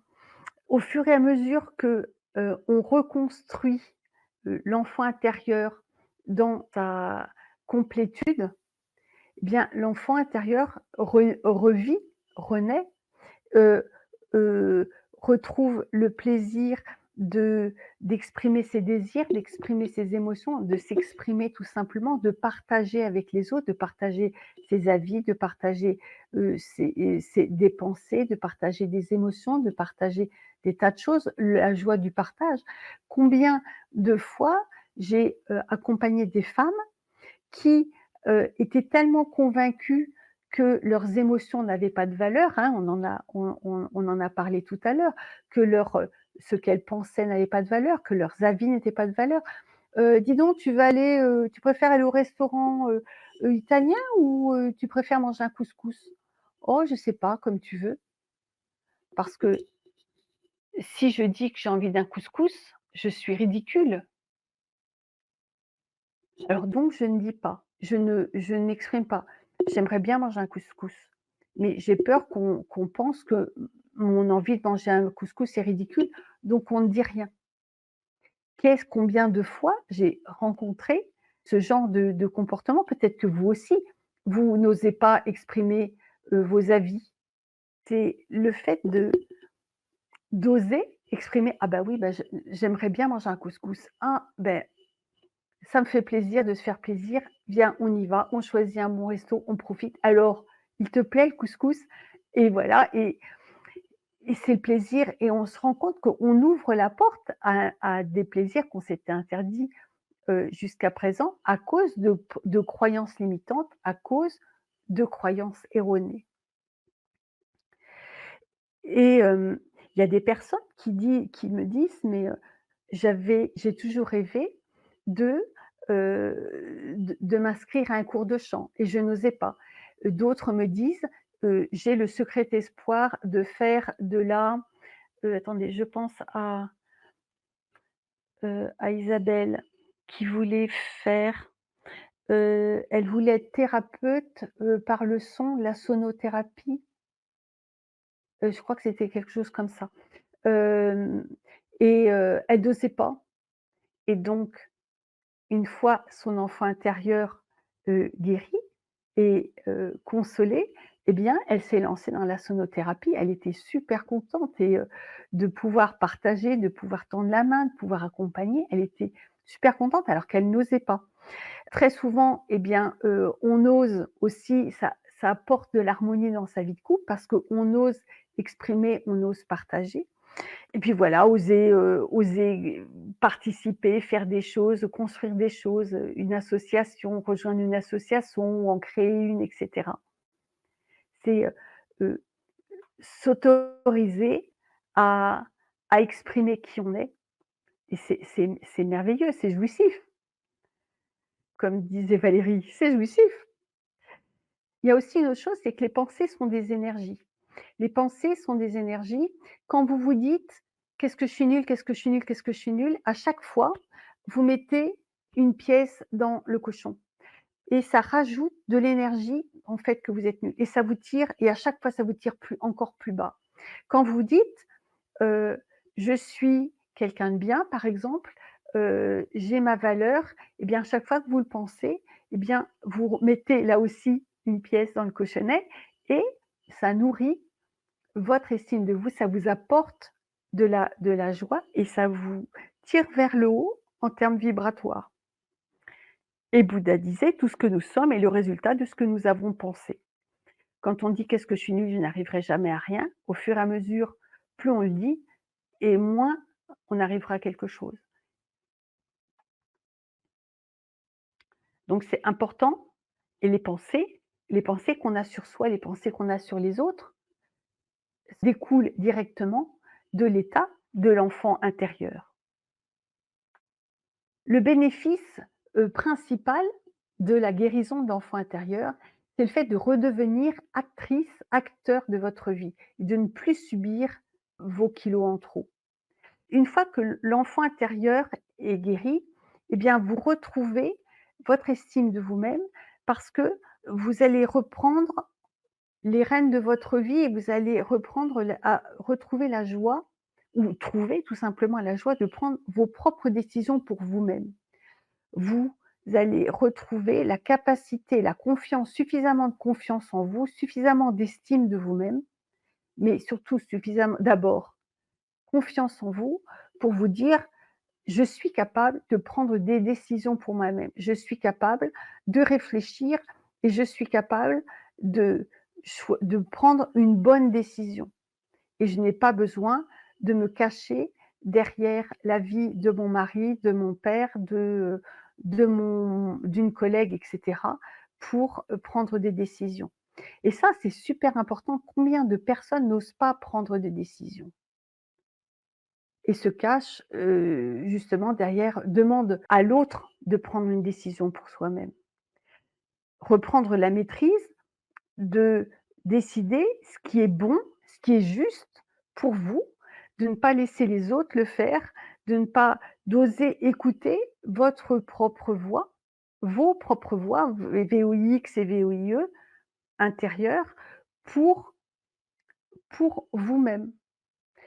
Et le fait, quand vous reprenez, quand vous redevenez actrice de votre vie, eh bien, vous osez exprimer, vous osez rayonner qui vous êtes, vous osez exprimer qui vous êtes, vous osez faire entendre votre voix, faire entendre vos désirs, faire entendre vos besoins et les faire respecter tout en douceur. Et vous retrouvez la joie de partager ce que je vous dis je disais tout à l'heure, vos idées, vos émotions, vos goûts. Et c'est pourquoi, pour, aller plus loin, eh bien, je vous propose de vous inscrire à l'atelier qui a lieu le 15 novembre à 20h30 pour commencer à guérir en profondeur votre enfant intérieur et pour vous alléger, commencer à vous alléger pour toujours du poids de votre histoire. Et ensemble, eh bien, au cours de cet atelier, on va jeter les premiers jalons pour vers votre une renaissance de vous-même. Mais avant de continuer, je vais laisser la place à Caroline qui va vous expliquer techniquement comment vous faites pour vous inscrire. Alors, je propose un atelier qui sera le 15 novembre à 20h30. Donc, le thème, ce sera guérir en profondeur son enfant intérieur et s'alléger pour toujours. Donc, je vais vous mettre le lien dans le chat. Vous pouvez vous inscrire maintenant ou tout à l'heure. Et pour tous ceux qui nous regarderont en replay, pardon, vous aurez le lien qui se trouvera sous la vidéo dans le descriptif sur YouTube. Donc, vous aurez une version téléchargeable qui sera à 34,50 € et je vous mets tout de suite le lien dans le chat. Je te laisse la parole, Odile. Alors, au cours de cet atelier, on va on va faire il y aura plusieurs pratiques. Il y en aura une qui va vous permettre de libérer des mémoires cellulaires et les mémoires cellulaires qui réveillent vos pulsions alimentaires. Le deuxième exercice vous permettra de couper les liens énergétiques de la blessure émotionnelle principale, celle qui est à l'origine de, votre prise de poids. Et puis enfin, on va, reprogrammer votre subconscient pour qu'il arrête de saboter tous vos efforts et puis, hem, et puis on terminera enfin par un cadeau. Et les 3 pratiques que j'ai choisies pour vous, que j'ai préparées pour vous, elles seront, faciles, hem, faciles à faire, faciles à mémoriser et ensuite vous allez pouvoir vous les réapproprier et les réutiliser aussi souvent que vous voulez tout au long de votre vie sur des sujets, différents, hem et vous allez pouvoir, voilà les refaire, vraiment facilement chez vous. Et à l'issue de cet atelier, eh bien vous allez, vraiment dès la fin de l'atelier, vous allez commencer à vous sentir allégé, libéré d'un poids émotionnel. Vous allez sentir, tout de suite qu'il y a quelque chose qui s'est débloqué. Vous allez, sentir également, hem, que vous allez être, moins intransigeante, vis-à-vis de vous-même, plus patiente parce qu'en rentrant en connexion avec votre enfant intérieur, vous allez, hem, avoir de la compassion avec l'enfant intérieur, avec la petite fille que vous étiez et que vous continuez à porter jour après jour et vous allez, heu être à l'écoute, avec compassion de son histoire, du poids qu'elle porte et en étant plus douce avec elle-même et vous serez plus douce avec vous-même et vous allez voir que il y aura vraiment un avant et un après et quand vous serez plus, hem en changeant d'attitude vis-à-vis de votre enfant intérieur, vous changerez d'attitude vis-à-vis de vous et en étant plus douce avec vous-même, eh bien, vous aurez moins besoin de la nourriture pour vous réconforter de toutes les énergies négatives que vous vous envoyez perpétuellement. Parce qu'il y aura moins d'énergie négative, vous enverrez moins d'énergie négative. Vous apprendrez aussi à être plus à l'écoute de vos besoins, plus à l'écoute de vos désirs et vous apprendrez également à les respecter comme vous seriez à l'écoute de cette petite fille, de ce petit garçon qui a envie d'être écouté, qui a envie d'être consolé, qui a envie d'être compris. Le fait de de tendre la main à votre enfant intérieur, de l'écouter, de le consoler, vous allez voir à quel point ça change votre regard vis-à-vis de tout un tas de choses. Vous allez tellement mieux vous comprendre, tellement mieux comprendre cet enfant, tellement, heu, comme je disais, retisser le lien avec vous-même parce que en retissant le lien avec votre enfant intérieur, vous allez retisser le lien avec vous-même et vous allez voir que ça va il va y avoir des tas de choses, des petits, Heu, peut-être des détails: «Ah tiens, ben j'aurais pas fait comme ça. Ah bah tiens» et puis un détail par-ci, un détail par-là, ça va changer complètement votre relation avec vous-même et votre relation avec votre nourriture et vous allez voir qu'en étant plus douce avec vous-même, en vous reconnectant avec vous-même, en étant plus à l'écoute de vos émotions, plus à l'écoute de vos besoins, plus à l'écoute de vos désirs, votre corps n'aura plus besoin de cette protection qu'il s'était faite avec ses kilos. Les kilos ne sont jamais qu'une carapace de protection. Vous allez avoir moins besoin de cette protection contre l'indifférence que vous aviez pour vous-même. Et votre corps, il est pas idiot. S'il a plus besoin de cette carapace, eh bien, cette carapace, il va faire en sorte qu'elle s'enlève petit à petit. C'est pas Vous n'aurez pas besoin de faire le tour du Mont Blanc, en courant et de manger, une carotte râpée, et un poisson, vapeur, tous les jours pour mincir. Les kilos vont s'envoler tout seuls. Cette carapace de protection, elle n'a plus lieu d'être, eh bien, elle va s'envoler d'elle-même, je vous le garantis. Ça ne veut pas dire qu'il faut manger des frites et comater devant le canapé. Je n'ai pas dit ça non plus, hein. Mais je veux dire que vous n'avez pas besoin d'en rajouter pour que les kilos, s'évacuent d'eux-mêmes. Et puis, vous allez voir, vous allez redécouvrir une motivation, profonde, une motivation solide pour prendre à nouveau soin de vous, pour prendre à nouveau soin de votre corps. Parce que vous allez vivre de l'intérieur le fait que, votre corps est le véhicule que votre âme s'est choisi dans cette incarnation-ci et que votre corps, c'est le temple dont vous devez prendre soin. Et ça, vous allez le vivre de l'intérieur, vous allez le ressentir de l'intérieur. Et vous aurez beaucoup de plaisir à refaire les pratiques seuls chez vous pour cultiver cette nouvelle relation à vous-même, pour l'expérimenter, pour l'approfondir, pour pour jouer avec aussi. Et plus vous ferez ces pratiques et plus vous avancerez, sur ce chemin. Et donc pour cet atelier, je vous propose de, prévoir une tenue confortable, et chaude ou bien, un plaid et une couverture parce que quand on travaille dans la psycho-énergétique, très souvent, on a un ressenti de fraîcheur. Prenez de quoi écrire, prévoyez un grand verre d'eau pour vous hydrater et puis vous serez équipés pour commencer toutes ces pratiques. Alors ça n'est pas l'atelier ne se substitue pas à une thérapie beaucoup plus globale. C'est le début, c'est comme je vous le disais, ce sont les premiers jalons. Comme je vous le disais, il y aura un avant et un après. Ça sera vraiment des premiers pas et des premiers pas qui vont, vraiment être, très importants et voilà.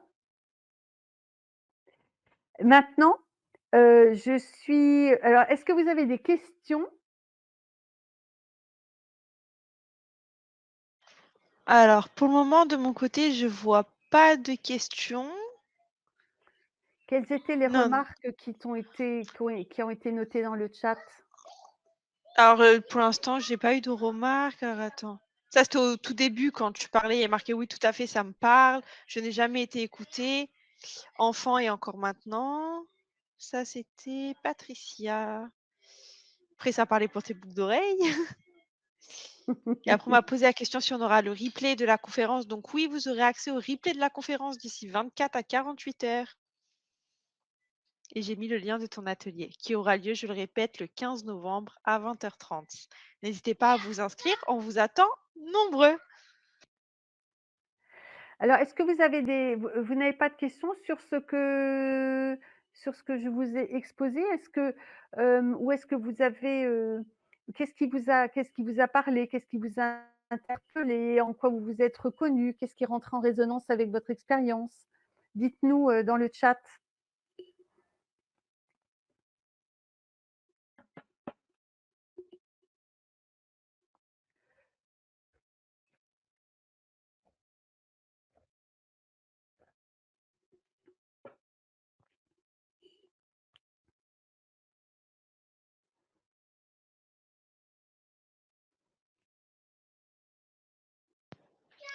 Pas de commentaires pour le moment. Pas de commentaires. C'est une notion, l'enfant intérieur, c'est une notion qui est relativement récente. Et à laquelle on ne pense pas toujours, parce on ne pense pas toujours que lorsque l'on réagit et lorsque l'on voit quelqu'un surréagir, on ne pense pas que, que c'est parce que c'est l'enfant intérieur qui est aux manettes. Et je trouve que le fait d'y penser, ça porte ça donne beaucoup de compassion, ça apporte un autre regard sur l'autre. On voit l'autre avec beaucoup plus de compassion. Quand on voit l'autre, monter dans les tours ou être, ou passer en ou, avoir peur ou surréagir à quelque chose, on peut le fait de se dire: «Mais s'il réagit comme ça, c'est parce que, c'est son enfant intérieur qui souffre et qui appelle, qui appelle à l'aide, en fait». Quand on voit ça chez l'autre, eh bien, je trouve que, hem, et et on se met donc on se met dans la compassion, et je trouve que ça apaise et que heu ça apaise la relation, et ça apporte, hem, ça calme le jeu. Vous voyez ce que je veux dire? Dans une relation professionnelle, par exemple, quand on a un collègue qui monte dans les tours, au lieu de dire: «Oui, c'est n'importe quoi, tu t'énerves, tu te prends, qu'est-ce qui te prend? Tu es fou» et cetera. Si on se dit: «Mais en fait, s'il se met dans cet état-là, c'est parce que quand il était enfant, il voyait la même chose, il vivait la même chose et que ça le mettait dans les qu'il n'était pas écouté, qu'il n'était pas entendu ou je ne sais pas quoi». Eh bien, en pensant à un petit enfant qui est souffrant, forcément, ça calme et on a envie d'aller plus vers lui que de lui dire: «Mais tu es fou», Les traumatismes vécus, je vois pas bien, Caroline. Qu'est-ce que Coralie dit? Alors, tout m'a interpellé, les traumatismes vécus dans mon enfance sur lesquels je travaille depuis des années. Et Coralie, est-ce que vous travaillez depuis des années, et est-ce que vous avez fait le travail, tel que le désengrammage, dont je parlais pour vous en libérer, définitivement? Ou est-ce que vous travaillez depuis des années et que les choses n'avancent pas? Ou pas aussi vite que vous le souhaiteriez en tout cas?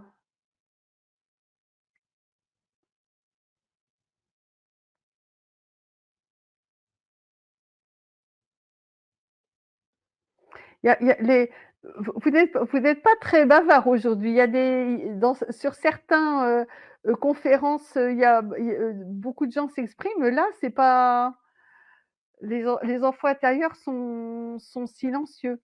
C'est ce que j'allais dire. Non, mais après, en même temps, ta conférence a été bien complète, hein. Ah bah, j'ai fait en sorte. Oui, donc il y a peut-être moins de questions Il y aussi a du tellement coup. de choses à dire sur l'enfant intérieur, tellement de Ouais. choses à dire. Mais, comme je Après vous le n'hésite disais, la compassion, enfin, cette notion-là, elle apporte beaucoup de compassion vis-à-vis d'autres, je vous le disais, mais aussi vis-à-vis de soi-même.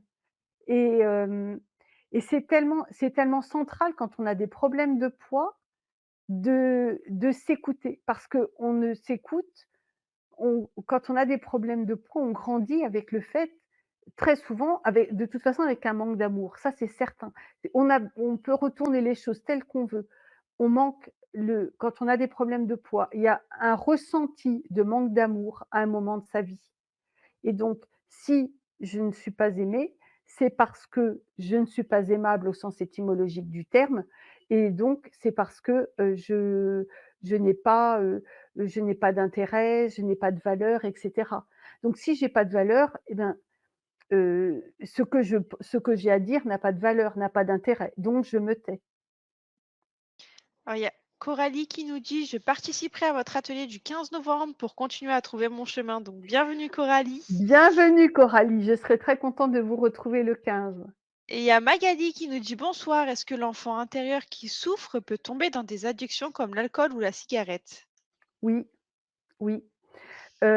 L'enfant intérieur qui souffre, hem, va avoir un vide d'amour à combler et très souvent, il le comble, par des addictions. C'est, ça peut être la cigarette en effet, ça peut être, les compulsions alimentaires, ça peut être aussi des collections. Vous connaissez peut-être des gens qui font des collections de tout? Eh bien ces gens-là, ils ont des vides intérieurs qu'ils essaient de combler par, en amassant des objets.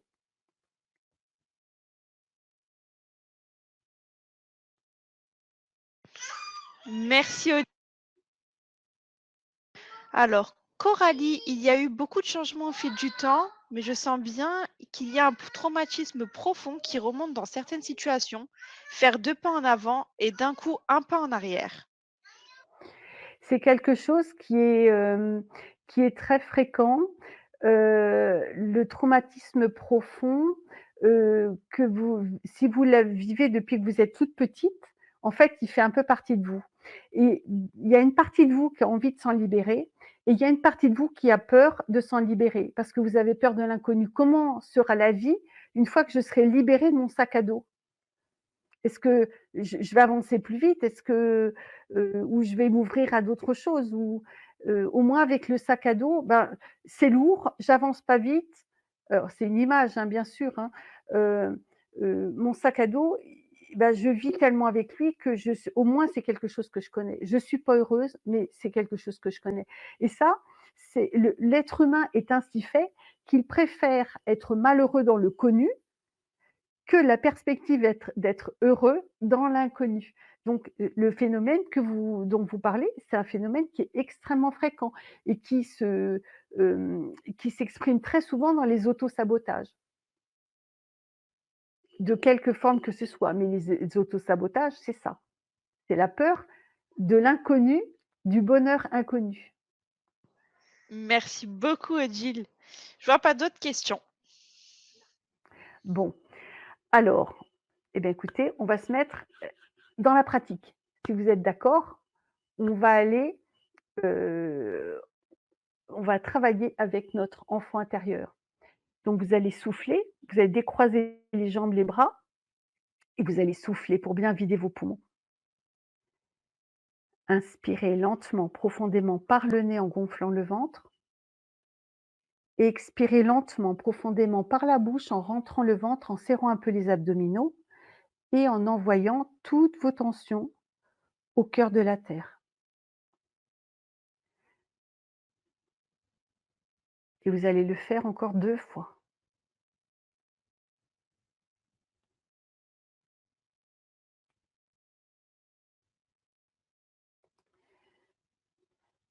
Mettez votre conscience dans votre cœur et visualisez comme un fil d'or qui part de votre cœur, qui descend le long de votre colonne vertébrale, passe par le chakra racine au niveau du périnée et va s'enfoncer profondément dans la terre jusqu'à s'ancrer au cœur divin de la terre.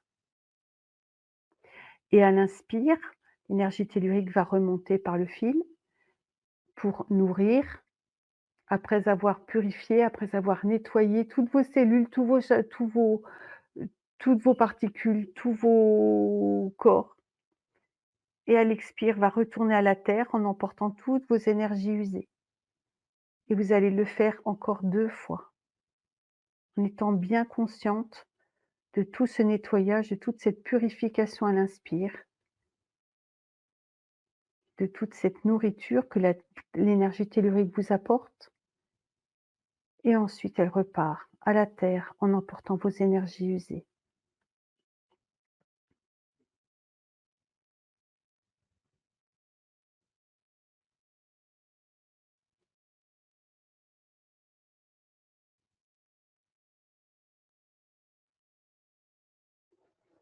Maintenant, remettez votre conscience. Je suis en train de préparer, d'anticiper la pratique. Maintenant, vous remettez votre conscience dans votre cœur et vous visualisez un autre fil d'or qui part de votre cœur, qui monte, passe par le chakra coronal et s'élance dans le ciel pour aller se connecter aux plans les plus élevés. Et de la même façon, à l'inspire, l'énergie céleste descend par le fil d'or pour vous nettoyer, vous purifier, vous nourrir. Et à l'expire, elle repart en emportant vos énergies usées. Et comme elle interpelle un autre niveau vibratoire, elle vous nourrit, vous purifie à un autre niveau et vous nourrit à un autre niveau. Vous allez le faire encore 2 fois.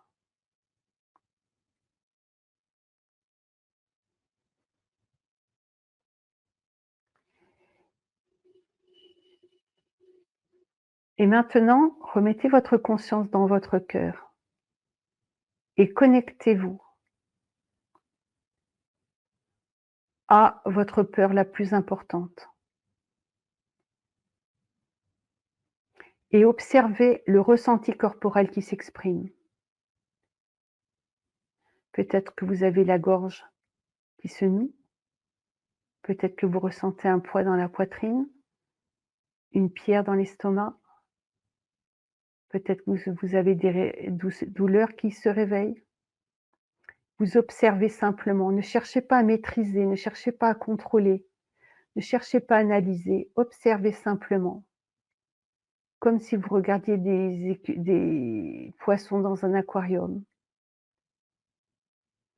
Observez le ressenti corporel qui évolue et qui se dissipe peu à peu.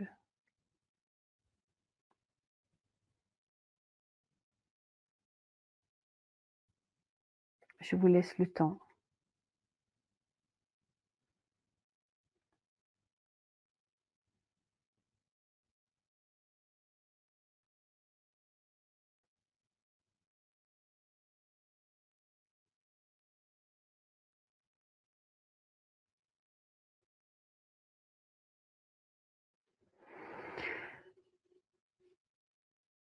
Et maintenant, vous allez dire à voix haute: «Maman, j'ai peur», en vous mettant dans l'énergie du petit enfant que vous étiez, qui appelait sa maman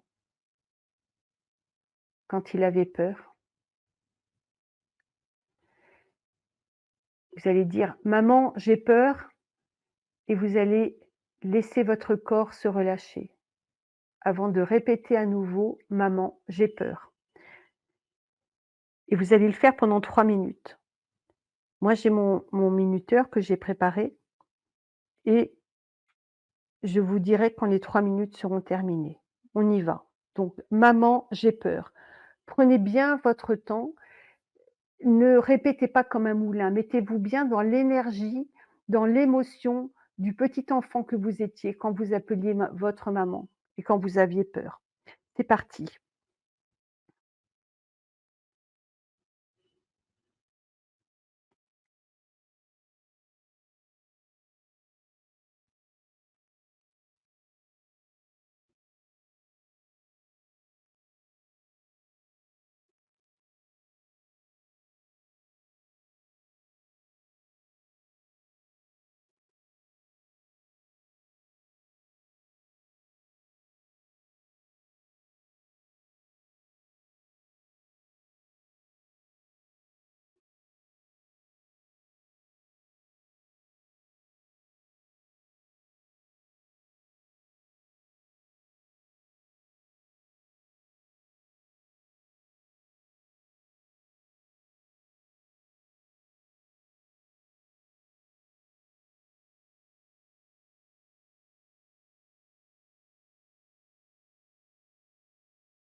Il reste 1 minute 30.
Voilà.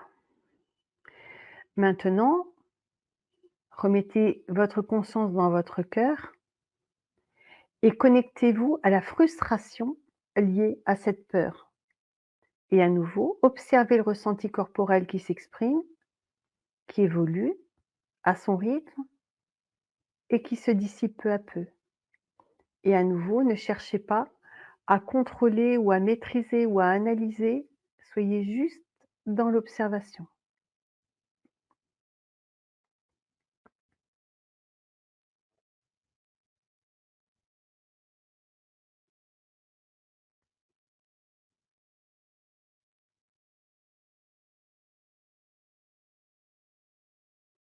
Donc on parle de la frustration liée à cette peur.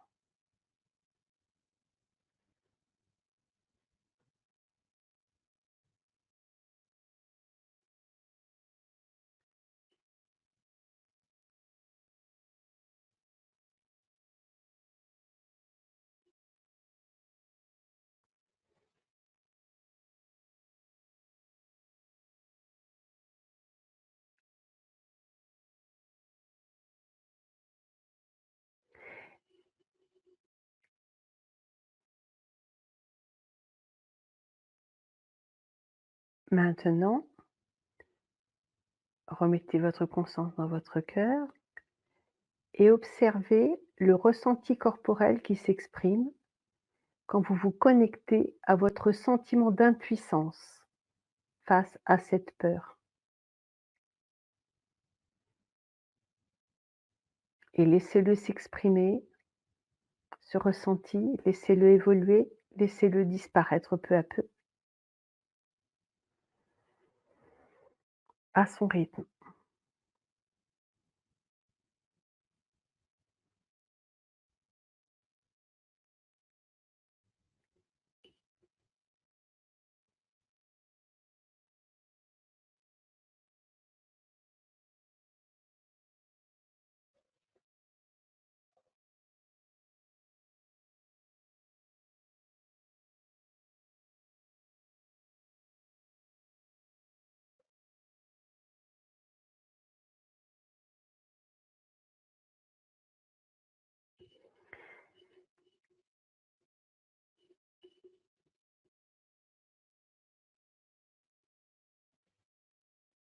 Et maintenant, vous allez dire: «Je n'y peux vraiment rien».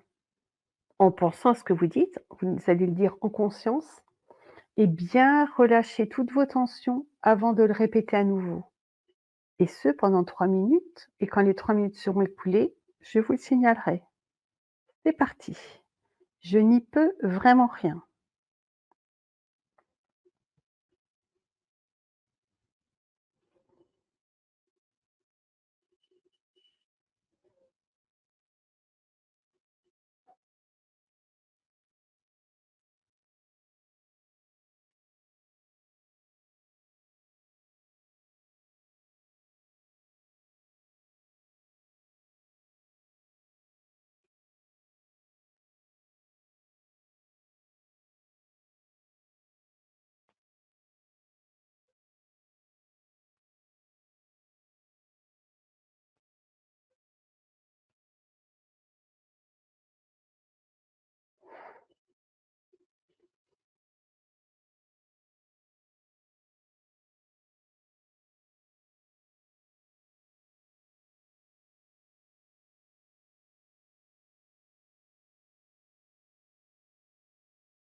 Il reste 1 minute 30.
Et voilà. Maintenant, vous allez visualiser devant vous une grande page blanche sur laquelle vous allez pouvoir écrire tout le champ des possibles, tout ce que vous pouvez imaginer dans votre vie libéré de cette peur. Vous pouvez l'exprimer par des notes de musique, par de la musique, par des tableaux, des couleurs, des mots, ce que vous voulez. Ouvrez-vous tout le champ des possibles. Et puis ensuite, laissez venir cette page à vous pour qu'elle pénètre dans votre corps et observez le ressenti corporel qui s'exprime. Très souvent, on ressent l'expansion de nos corps énergétiques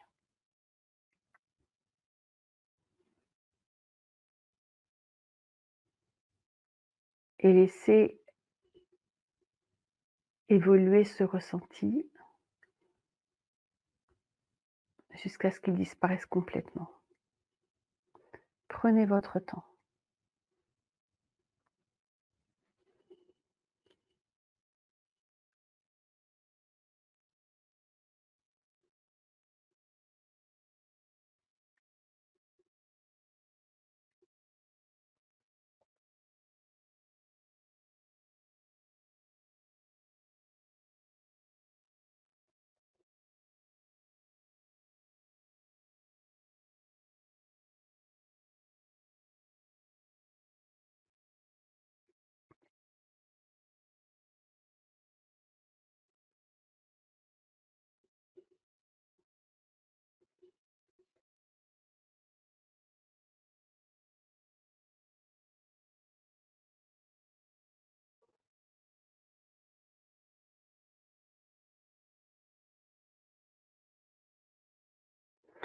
Et maintenant, la dernière partie, vous allez dire: «Je ne sais plus rien». C'est comme une réinitialisation de votre disque dur.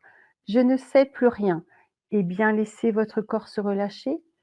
Avant de le répéter, prenez tout votre temps doucement et ce pendant 3 minutes. C'est parti. «Je ne sais plus rien». Dites-le en conscience également, pas comme une machine.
Il reste 1 minute 30.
Voilà, et maintenant pour terminer et pour évaluer l'efficacité, le résultat de cette pratique, vous allez remettre votre conscience dans votre cœur et vous reconnecter à votre plus grande peur comme tout à l'heure et observer le ressenti corporel qui s'exprime et observer la différence du ressenti par rapport à celui au tout début de la pratique.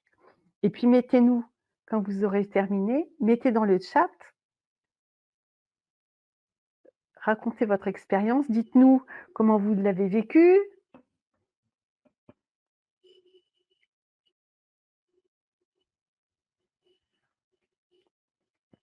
si vous aimez si vous avez aimé cette pratique. Et vous voyez cette pratique a pour objectif de défiger les fascias et le nerf vague dont je parlais tout à l'heure. Et vous avez pu expérimenter que, à travers cette pratique, vous avez pu expérimenter à quel point le corps garde la mémoire de vos émotions et en le laissant exprimer, se relâcher, eh bien, la il relâche ses émotions et cette pratique-là, vous avez vu comme elle est simple? Donc c'est, la peur, «Maman, j'ai peur», ensuite la frustration, l'impuissance face à cette émotion, la page blanche qui est comme une réinitialisation du disque dur, je ne sais plus rien et voilà. Donc vous allez pouvoir le refaire à plusieurs reprises et puis après vous pouvez le faire sur la colère, sur la culpabilité, sur tout ce que vous voulez. Alors Nat nous dit: «Bonsoir». Ah d'accord, blessure d'abandon à plusieurs reprises dans l'enfance. Je passe de l'anorexie à la boulimie. Comment revenir à un poids normal et le maintenir? Le revenir à un poids normal et le maintenir va passer par la guérison de cette blessure d'abandon. Je vous disais tout à l'heure que la, mmh, l'amincissement est la conséquence de la guérison de votre enfant intérieur. Ça n'est pas c'est un effet secondaire de la guérison.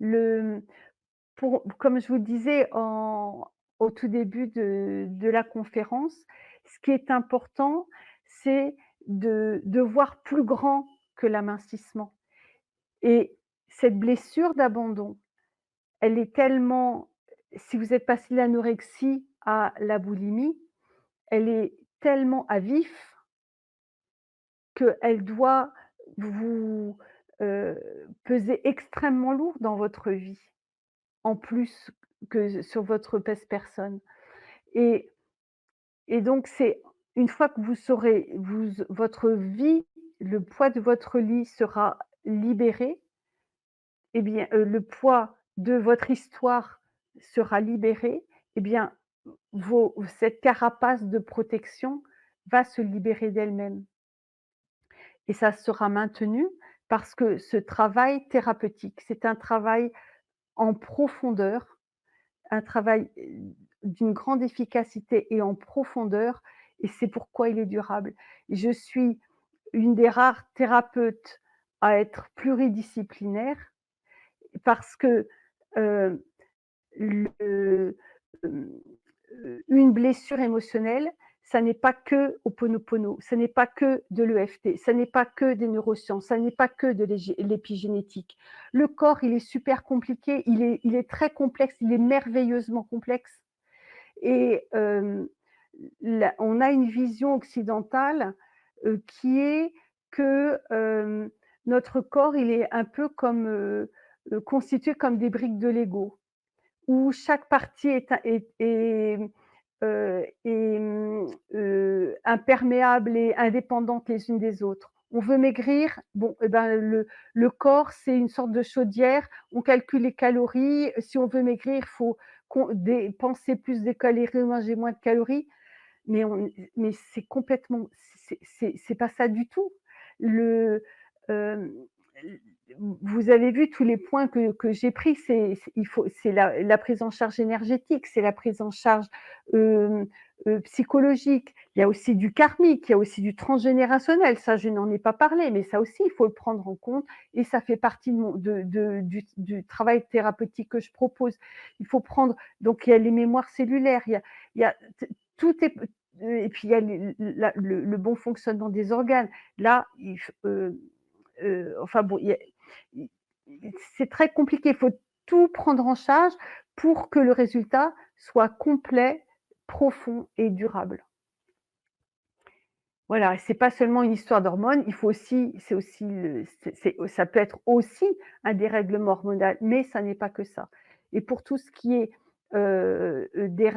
hormonal, tout ce qui est, carence également qui peut jouer sur le poids, la difficulté de perdre du poids et cetera, eh bien, je propose, avant de commencer, de consulter son médecin pour, bien vérifier qu'il n'y a pas de dysfonctionnement hormonal, qu'il n'y a pas, de carence et puis l'autorisation du médecin aussi, hein, dans certains cas, hem, heu, pour ne pas, faire, n'importe quoi, n'importe comment. Est-ce que j'ai répondu à votre question? Merci beaucoup Odile pour toutes tes réponses. Il y a quelqu'un qui a dit quelque chose dans le chat, mais j'ai Oui, pas j'ai énormément bâillé depuis le début de l'exercice. Est-ce normal? ah bah oui et c'est même bon signe. Bravo! Merci. Et du coup, Oui, je le oui, c'est répète, très bon ça. on se retrouve le 15 novembre pour ton Oui. atelier. Je vous remets le lien dans le chat et n'hésitez pas à vous inscrire, on vous attend nombreux. Voilà. Exactement, j'ai hâte de vous retrouver le 15 novembre. Nous Prenez aussi, soin de Odile. vous et puis n'hésitez pas à refaire la pratique que nous avons faite ce soir. Vous avez vu comme elle était simple, donc n'hésitez pas. Merci beaucoup, Odile. Merci à tous ceux qui étaient présents et à tous ceux qui nous regarderont en replay. Et on se retrouve le 15 novembre. Je vous souhaite à tous une très bonne soirée et une très bonne soirée à toi, Odile. Bonne soirée Caroline, merci. Merci, à vous de votre attention. Merci, pour vos messages dans le chat et puis je vous souhaite, une très belle soirée. À bientôt. À toi aussi, Odile, et à vous tous. Bonne soirée.